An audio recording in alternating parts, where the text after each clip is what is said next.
Right, well, we're just waiting for the last group to finish playing the ninth. We've watched James Martin in trouble down the left here, Steve, and Paul Marjorham's also got a nightmare shot from in front of the ninth green over the bunker with very little room. How are you, having seen them all coming through, how are you seeing this at the moment, Steve? At this moment in time, I know Mark Neal's hit a couple of tee shots off 9 as well, so they're having a tough hole here. Richard Main started really well. He's level par through the front 9 at +3 for the tournament. That's a really good score.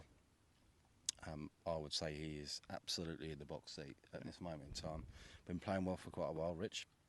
Certainly had a good showing last time out. So yes, he's just got to keep his head about him, and he's got a very good chance.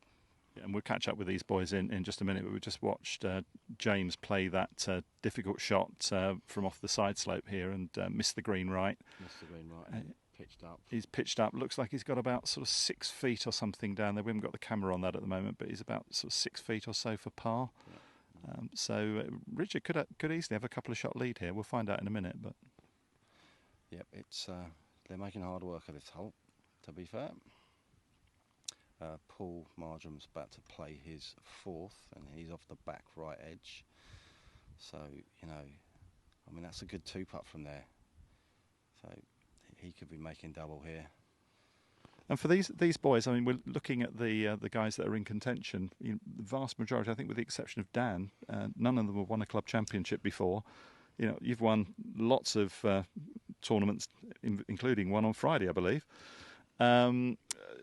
What starts to go through people's mind when they haven't been in contention before and they get on the back 9? Well, they just probably start rehearsing a speech, and they're starting to try and think about. They're already trying to add a score together, whereas you've actually just got to forget about all of that, and you just hit one golf shot at a time. You just stay exactly where you are. You accept what's going to happen, and you just keep ticking along.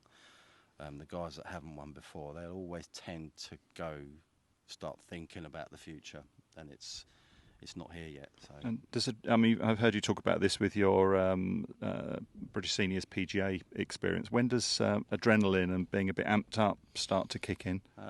Probably, I don't know, if you're in the shake-up for 4 or 5 holes to go, and you'll start to amp up a little bit. And the guys that hit it a long way anyway, if they start to amp up, all of a sudden it becomes hard for them to control where the ball's going and where it's finishing. So it does become a factor.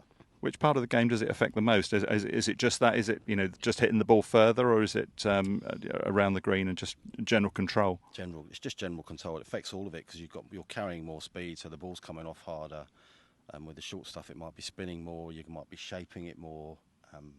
With drivers, you might not be able to keep them in play. It's a big thing. The guys that deal with it really well manage to maintain the same speed throughout their round of golf. Yeah. And obviously with us around, they're actually going to know what the scores are this year, and they're going to know we're not going to have somebody sort of 3 groups ahead getting in, not knowing that they've got a winning score. They will know what's happening. Yeah. Okay.